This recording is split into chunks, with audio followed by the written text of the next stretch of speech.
नमस्कार दोस्तों, स्वागत है आपका करियर अनप्लग्ड में, जहां हम हर हफ्ते लाते हैं आपके लिए उत्तराखंड की राजनीति, समाज और प्रशासन से जुड़ी सबसे जरूरी, अनसुनी और दबा दी गई खबरों का विश्लेषण, सटीक, तीखा और तथ्यपूर्ण। इस हफ्ते हम दो खबरों की परतें खोलेंगे।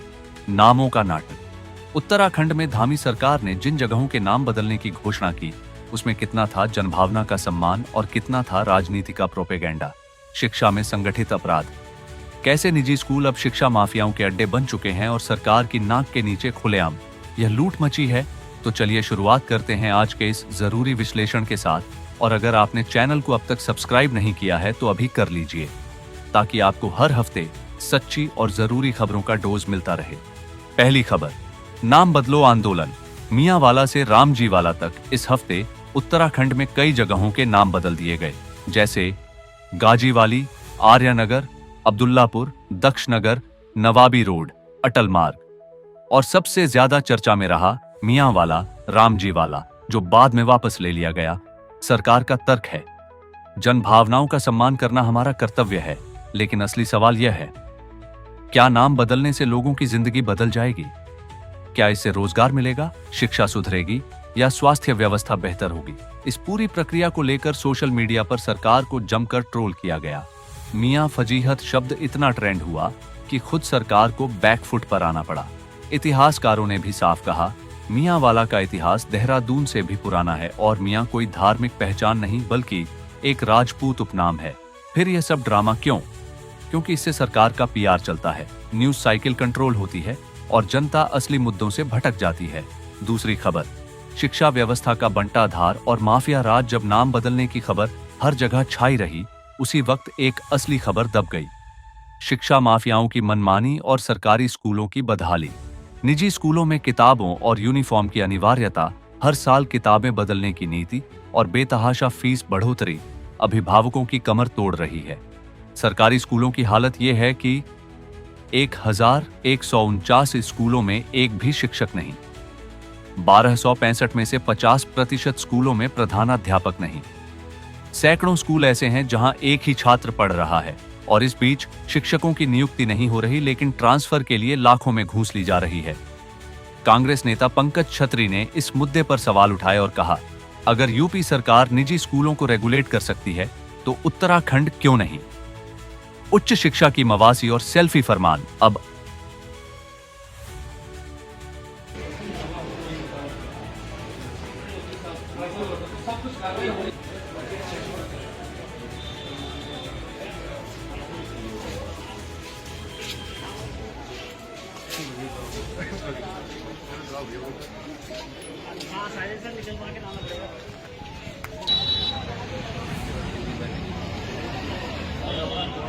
चल आओ आओ यहाँ दिक्कत क्या है? अब यहाँ भी दिक्कत है, अब भाई यहाँ भी दिक्कत है, वहाँ भी दिक्कत है, हर जगह दिक्कत है।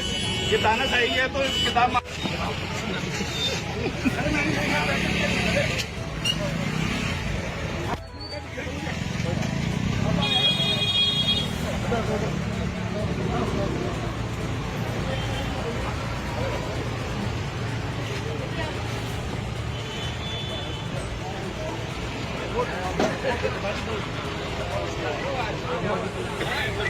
आते हैं कॉलेजों की हालत पर। राज्य सरकार ने नया फरमान जारी किया है। हर प्रोफेसर को क्लास शुरू करने से पहले छात्रों के साथ सेल्फी लेनी होगी। ये आइडिया जितना अतरंगी है, उतना ही तकनीकी रूप से असंभव भी। क्लाउड स्टोरेज का कोई इंतजाम नहीं, लेकिन फरमान जारी कर दिए गए। उत्तराखंड के प्रोफेसर्स तक कहने लगे हैं, it's the beginning of the end of higher education in Uttarakhand. कॉलेजों में शिक्षकों की भारी कमी है, अधिकतर अस्थायी हैं और उन्हें न्यूनतम वेतन दिया जाता है। इसीलिए कोई रिसर्च नहीं, कोई स्थायित्व नहीं, कोई शैक्षिक वातावरण नहीं। संस्कृति और कलाकारों की उपेक्षा। स्थानीय कलाकार जैसे नरेंद्र सिंह नेगी और सौरभ मैठानी तक को प्रदर्शन करना पड़ा, क्योंकि उन्हें समय पर भुगतान नहीं होता। बाहर के कलाकारों को प्राथमिकता मिलती है और मानदेय भी अपमानजनक होता है। उत्तराखंडी कलाकार अब कहने लगे हैं, या तो राग दरबारी गांव या फिर दरवाजा बाहर का पकड़ो। भला दिनु का खातिर जौन ने सड़कों मां बोगी बोल तेरा भला दिनु का खातिर जौन ने सड़कों मां कि आपकी डिमांड नहीं, तो ये क्या बात हुई कि आपकी डिमांड नहीं है? डिमांड नहीं है तो क्यों पास किया गया उनको?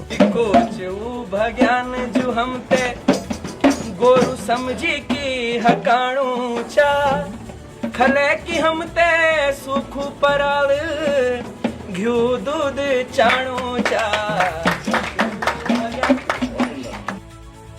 मैंने कहा कि कौन वो भगयान है, वो कौन व्यक्ति है जो हमें पशुओं की तरह हाँक रहा है और खुद मलाई चाट रहा है। जो भगयान है वो इसी यहाँ अंदर बैठे हुए हैं, वो संस्कृत निदेशालय में अंदर बैठे हुए हैं। सरकारी कंपनियों का निजीकरण, IMPCL का उदाहरण। देश की आयुर्वेदिक दवा कंपनी IMP कोल हर साल मुनाफा कमा रही थी, लेकिन नीति आयोग की सलाह पर उसे निजी हाथों में देने की तैयारी है। सवाल उठता है, जब कंपनी घाटे में नहीं तो फिर उसे क्यों बेचना? क्या यह सब कुछ मुनाफे के लिए ही हो रहा है? ऊर्जा विभाग में 21 करोड़ से 1224 करोड़ का घाटा। एक साल में उत्तराखंड ऊर्जा निगम का घाटा 21 करोड़ से बढ़कर 1224 करोड़ हो गया। वजह बताई गई, रूस यूक्रेन युद्ध और गैस सप्लाई बाधित। लेकिन विशेषज्ञ कह रहे हैं यह तो सिर्फ कवर अप है। असली खेल बिजली खरीद का है, जहां मंत्री और अफसरों के बीच कमीशन का बड़ा नेटवर्क चलता है। आज की खबर में हमने देखा, 1. कैसे नाम बदलकर जनता का ध्यान भटकाया जाता है। 2. शिक्षा के नाम पर कैसे माफिया राज चल रहा है। 3. और कैसे कला, संस्कृति और पब्लिक सेक्टर को धीरे धीरे खत्म किया जा रहा है। अब आपकी बारी है। क्या आपको लगता है कि नाम बदलने से कुछ बदलता है? क्या आप निजी स्कूलों की मनमानी से परेशान हैं? क्या उच्च शिक्षा का स्तर गिरता जा रहा है? कमेंट में अपनी राय जरूर बताइए। वीडियो को लाइक करें, अपने दोस्तों के साथ शेयर करें। करियर अनप्लग्ड को सब्सक्राइब करें। कमेंट सेक्शन में अपनी राय जरूर दें। मिलते हैं अगले वीडियो में, तब तक के लिए धन्यवाद एंड जय Hind. Hit that like button, share this video and subscribe to Career